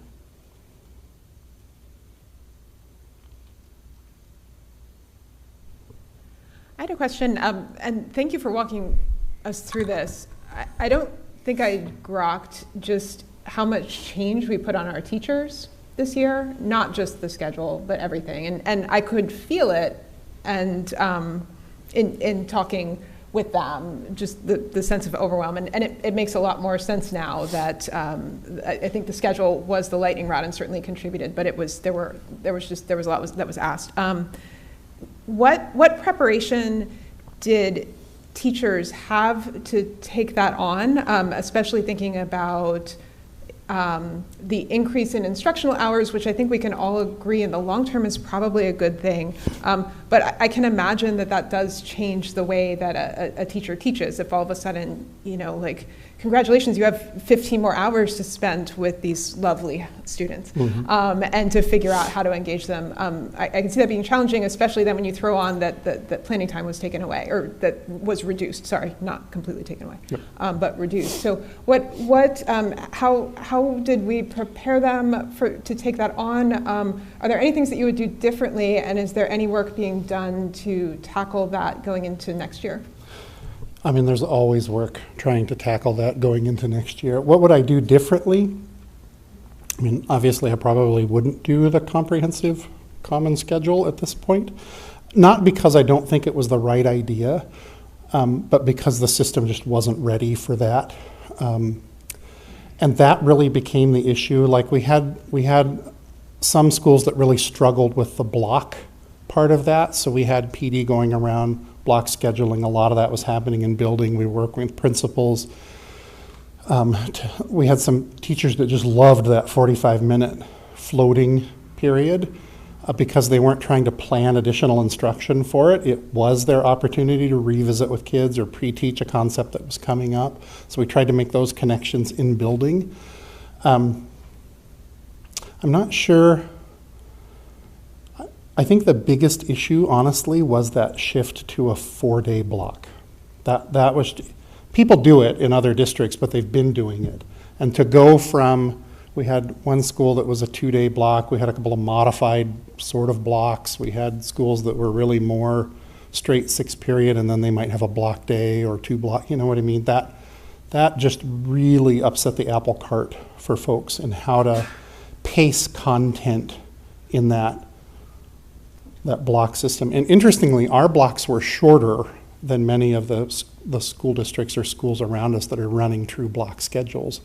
And that was driven by that Wednesday. If you're using Wednesday as a block day, it really limits the number for the other block days. So I think that's what I would probably do different, is really understand that shift from a modified to a real block was going to be much harder than we anticipated, I think. Yeah, jump in. She promised she would. If I did, yeah. So there were quite a few things that we put in place to support teachers. So through last year, as we saw the shift coming to the 6-period day, many Wednesdays are teacher professional work days, and so during that time we offered opt-in professional learning for teachers to really be thinking about how to teach differently, how to access different resources and set up collaboration with each other. Part of the reinvestment also with the going from 7-period day to 6-period day resulted in an LOU that was really exciting in partnership with the union, that we offered opt-in paid professional learning or collaboration opportunities for all teachers. So, and we've kind of broken it up over the year with different ways that teachers can engage. So in August, teachers could engage in collaborative work within their building. We really talked with, we did a survey last year, or a thought exchange, to understand what the needs would be from our teachers, and set up collaborative structures for them in August to really work within their buildings, because that really came out, that was one of the top choices that they wanted. Then in October, I think we had a board brief, we offered for high school teachers and counselors an in-person collaborative or in-person learning opportunity, and ran it like a conference, like Washington High School in October. And then I'm literally about to send in the next 36 hours an email to all of our teachers to remind them again that they have another 2 hours of paid professional learning that they can opt into, that is whatever they need to do. Courses on Cornerstone, collaboration with their PLCs, individual planning. So it's not a ton of time, but it really was a collaborative effort in partnership with our union to think about how are we putting additional learning and resources into the system.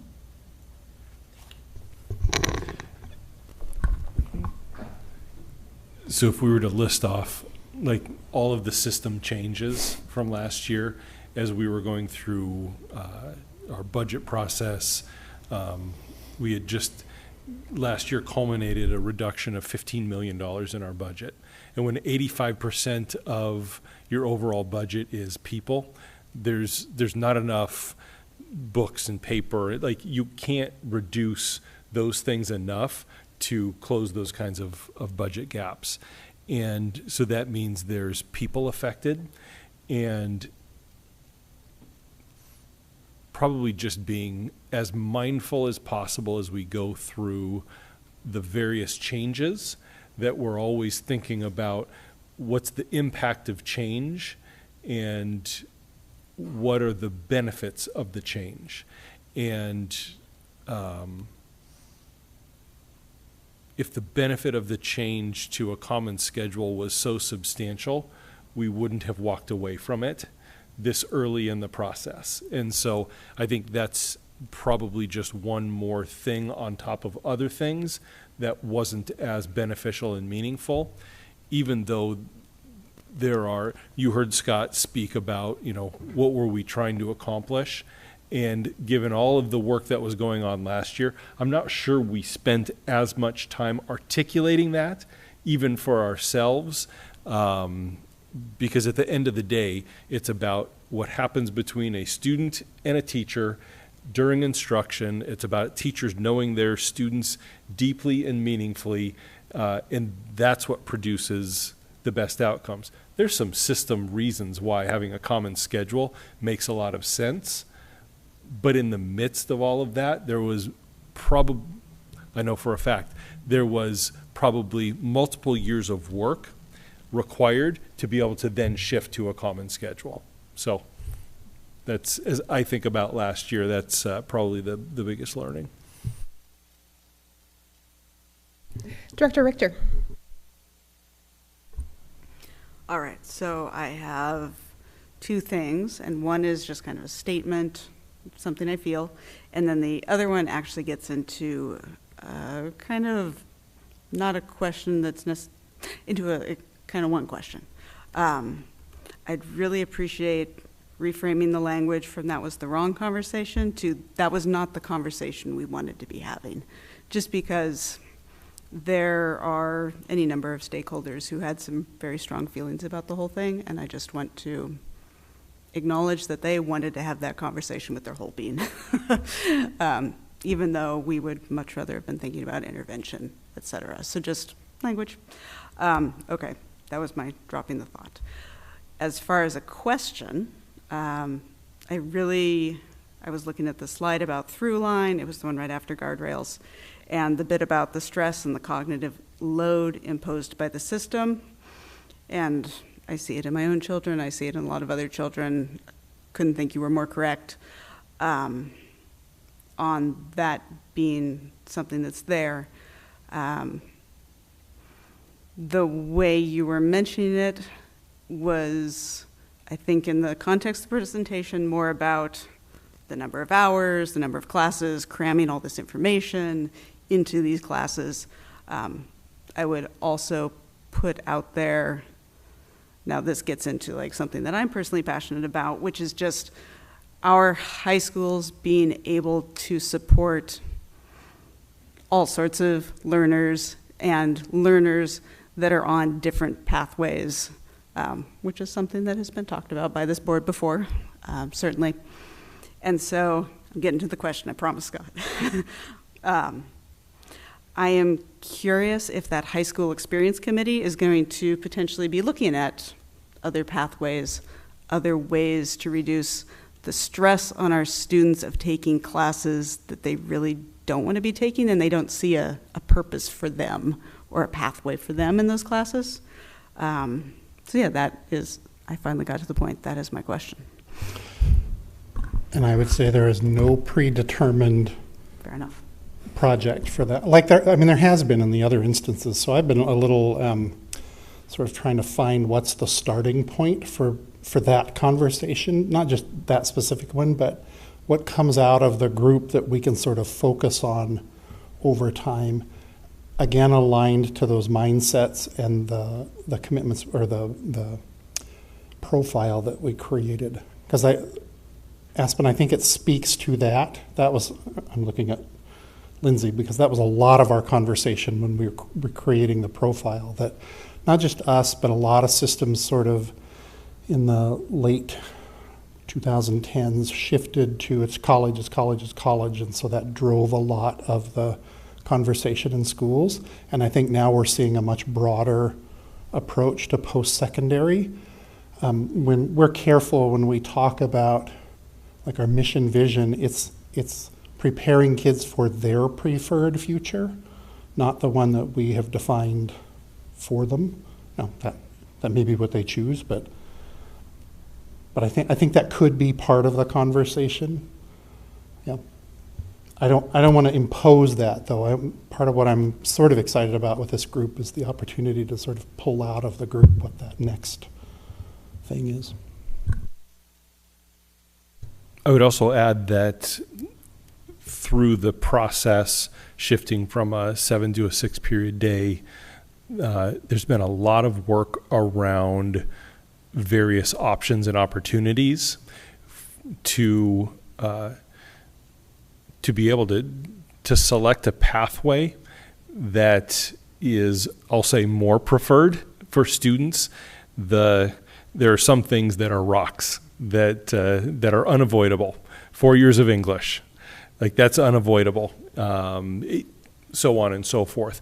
There are options for mathematics. There are options for the arts. There's options for how you demonstrate your high school proficiency. You can take the SBA, you can take the ASVAB, you can do a CTE pathway. And so there has been a lot of work done in that regard. And so at some point, bringing kind of the work in that regard back to the board, because all of that, if you obtain your occupational ed credit through the performing arts, well, you've just then freed up another course that you can take. And so there's so many different avenues, and I think our system is new to many of that, to be able to think about it from the perspective of a student who wants a unique path that may be different than I'll just say the traditional way students matriculate through the system. So I don't think we are prepared yet to be able to come back and say, well, here's the data for how many students are accessing it. We changed the ability to bring in outside credit. So there's a lot of that work that has been done. So as I hear your question, that's where my mind went, because it's that flexibility that allows for different pathways through high school, access to WANC, Running Start, like all of those pieces fit into that. And so there'll come a point in time where we are prepared to be able to share data about how many students are actually accessing and participating in those, and be able to tell maybe some student stories around what does it actually look like to matriculate through high school having accessed some of these. So when I heard your question, that's what I thought of. Not just who's accessing, but who isn't. And so there's some questions around, I'm curious why. Director Meekhoff? Something that I just thought about, Dr. Holman, is in terms of, 4 years English is required, but it's not required at the high school, and so really making sure, I kind of tie it into the enrollment language, right? Barrier-free, welcoming, making sure that kids and families are really well aware of all the options that are available to them. I don't think that was me. That was me. Touched this, I don't know what it is, but we're rattled. Because while some of that stuff is all required, it's not necessarily required on this exact path. There's lots of ways to do that. And I think if we continue to push forward in ways that really support all pathways, I think we'll be serving students better.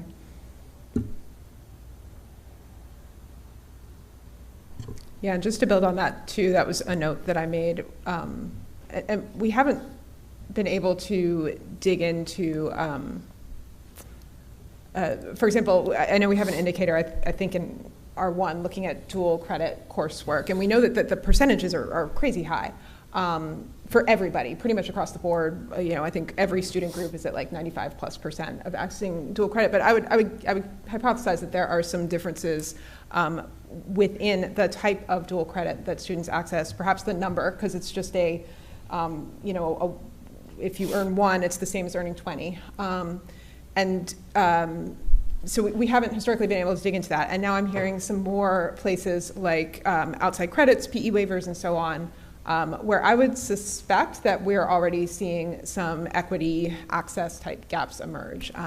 And so as we think about going through our policies, thinking about indicators of compliance, thinking about where we could start to bring some of that forward, because if we don't know, then we can't address it, and making sure that students have access to the incredible array of opportunities that's available in this district. I mean, it's truly incredible, the way that students can navigate these pathways, but students will need adult guidance with that, and students have varying levels of that, and making sure that there's a consistent floor where our system is providing adult guidance to help students navigate that.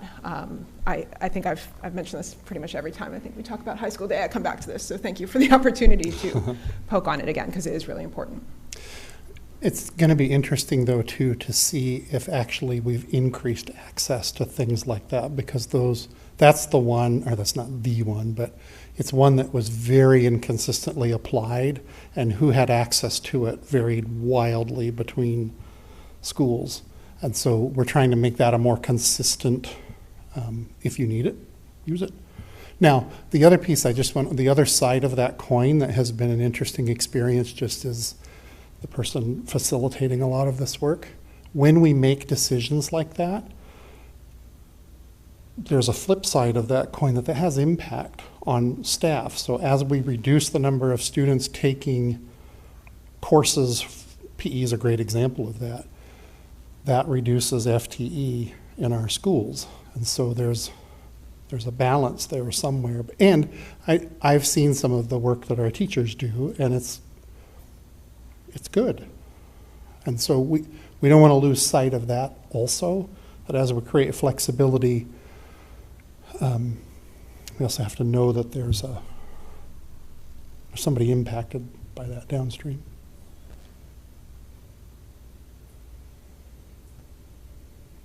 Director Richter.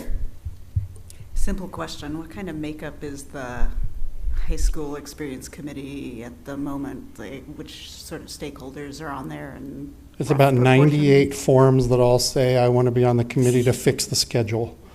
And so literally that I printed them, I did a mail merge and printed them all out so I could read them.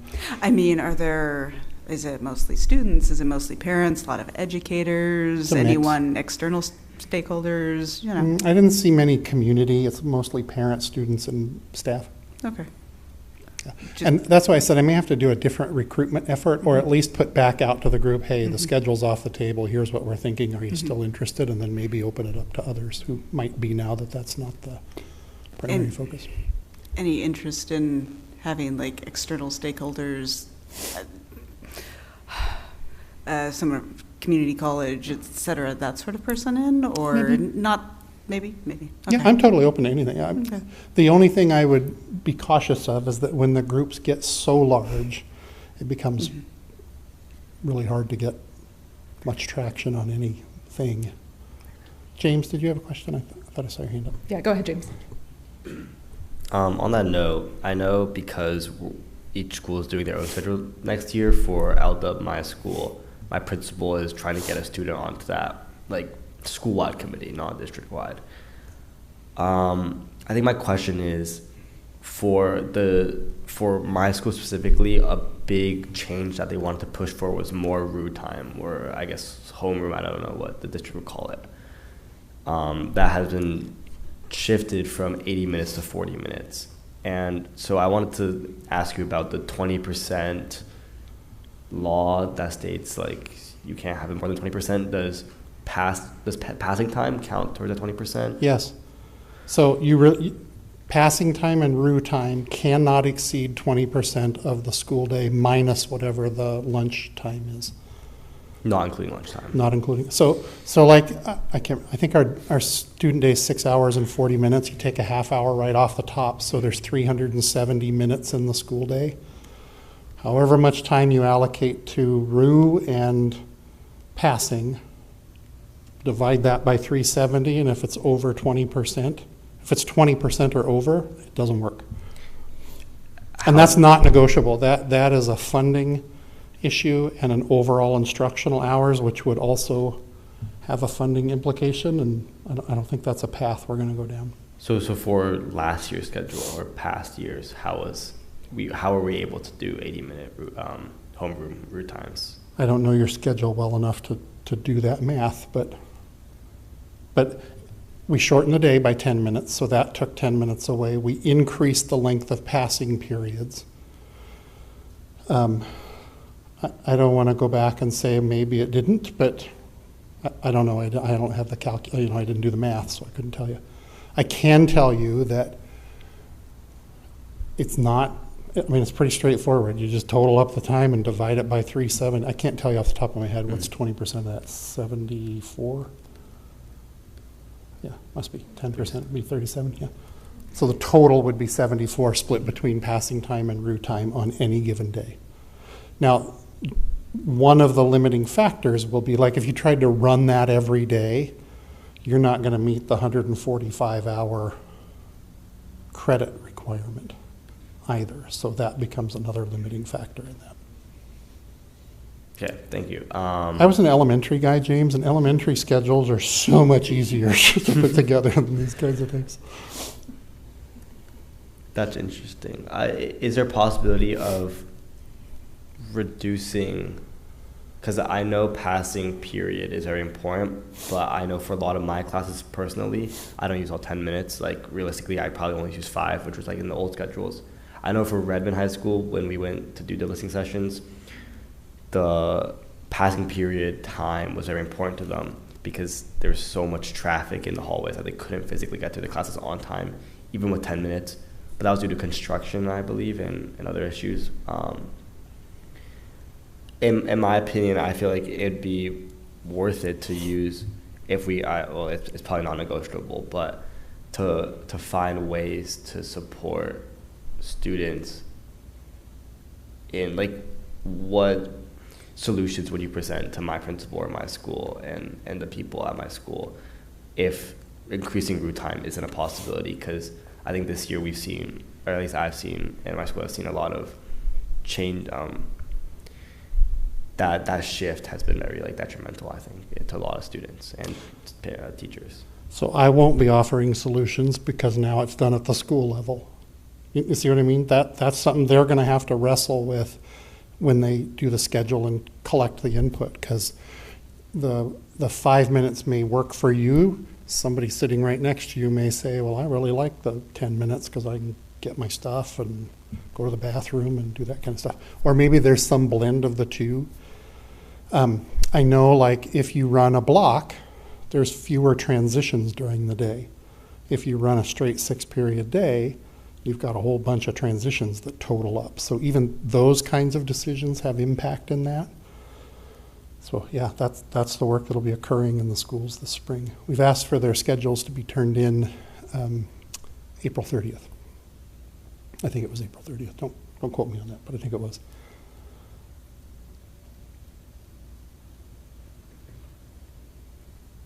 And another thing that was going through my head as you were talking is there are all these requirements, and part of that is going back to public education as a public good that we were talking about with enrollment, that our taxpayers are entrusting us with millions of dollars, hundreds of millions of dollars to educate our students, and we know just conceptually that our students might love to have 2-hour lunches every day, but that also doesn't meet our community's interests. And so how do we balance all of that?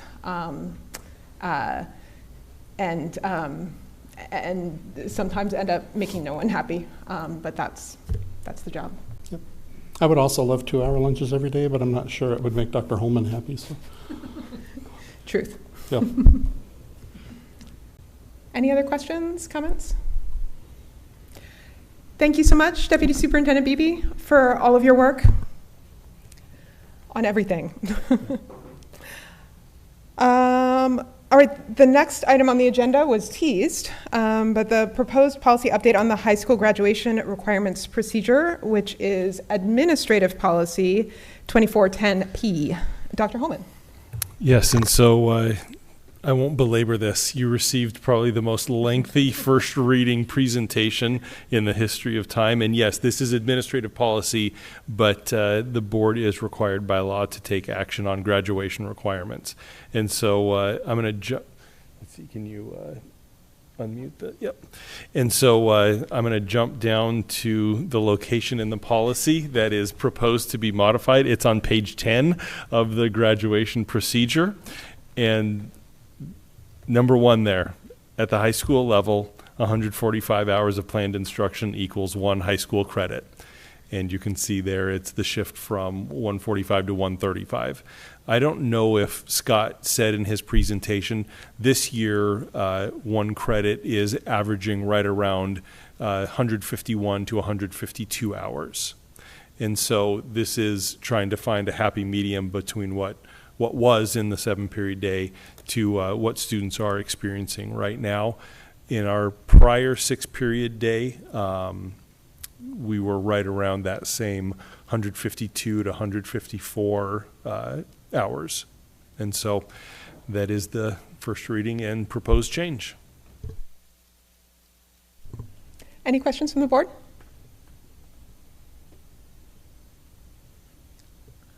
I'm guessing that number isn't in state law if we are just kind of able to change it at will. Do we know how that compares to other districts around this area at all? I don't off the top of my head. Scott or Jen, do you have that information about how our instructional hour? I could bring that for a second reading if that'd be interesting for the board.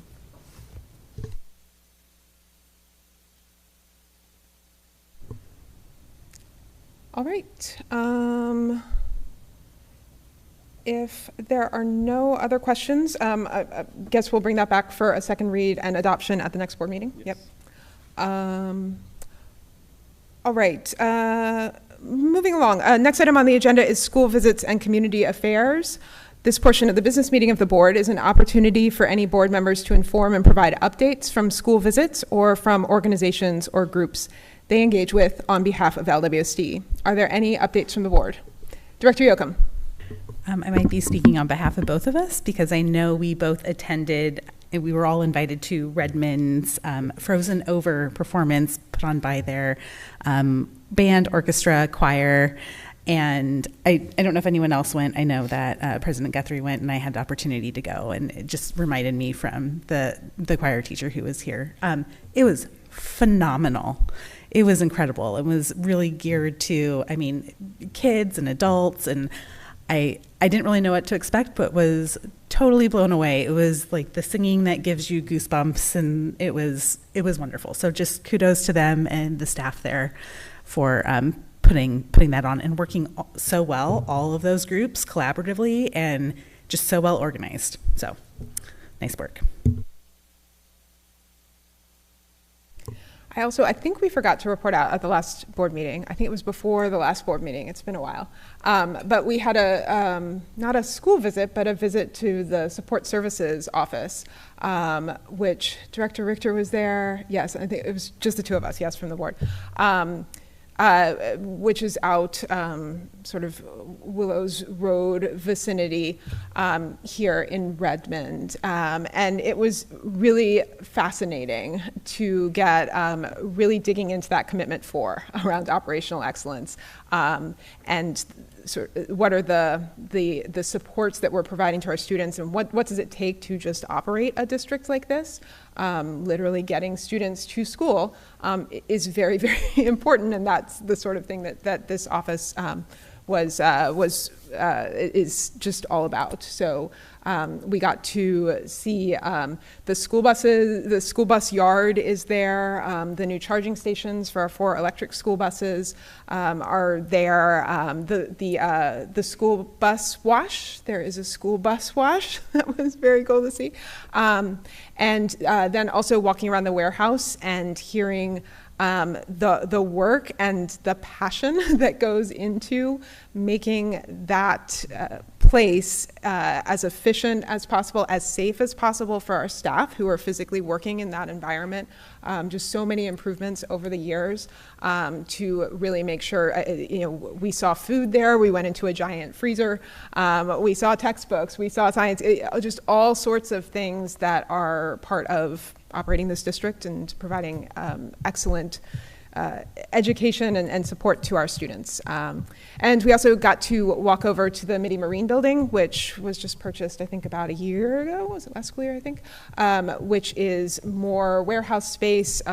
It's a large lot that's very conveniently located directly across the street. Many of us actually just walked over to provide even more room for the growing needs of the district. So thank you to all of the staff that was part of that, and for just their real commitment to excellence for our students, and to really living out that exceptional experiences for each learner and how they really connected to that overall goal. Even especially our staff who are in different places, are not actually physically in our schools, but are just as important to the work that's done here. Anything else? Did I miss anything, Director Richter? I think so, yeah. Okay, great. Moving on, the next item on the agenda are board member committee updates. Do any board members have updates they would like to provide? Director Liberty. Last week, I don't remember the date, was another meeting of the Budget Advisory Committee. The committee reviewed the district's bond ratings from Standard & Poor's and Moody's. There was information provided on the 2026 levy. And actually, there were some great questions and conversations around that came out of it. Questions like, what about the levy that we passed recently for construction? Where are those projects? Are those projects still happening? We haven't seen some of the projects. Yes, they're still happening. And Barbara did a wonderful job of explaining how levy collections work over a period of time when even though we passed it this last year, levy collections are not actually starting until this year, I think, or next year. Barbara, am I giving, she left, uh-oh. Just giving a levy presentation. Just giving a levy presentation, excellent. We passed it in 2024. The point being that collections did not, 26, yes. I was right, okay. The point being that collections did not start immediately, and that our projects, we can't build our projects until we collect funds, which is happening over a period of time. So great, this is what the committee is supposed to be for, is to ask these questions, provide this feedback on the information we're providing. And so it was great. A legislative update, lesson learned, never start just talking about finances without Barbara in the room. And then a budget, Barbara went through an F-195 budget with the group and did a wonderful job. Every time I received that presentation, I learned something different. That was the case again. So the interest in the committee remained strong, and there's a large number of people coming out even right after break on a dark, cold, gloomy Thursday night. And I'm looking forward to the next one.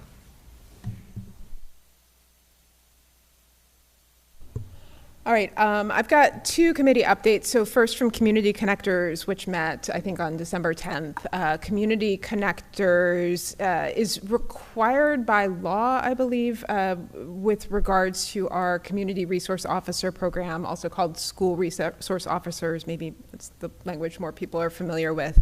But I believe it's part of state law that if you have community resource officers, then you need to have some way for community to engage around that.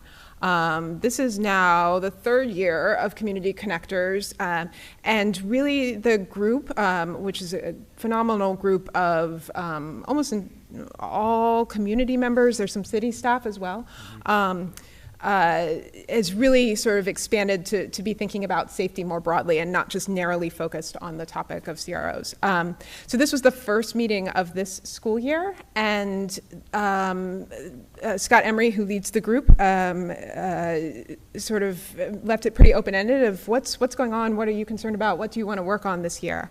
And a lot of the topics that came up, or the concerns right now that were being felt in the community, were really around immigration enforcement in the community and how that shows up in our schools, how our schools handle that, and just that being heard really loud and clear as a concern.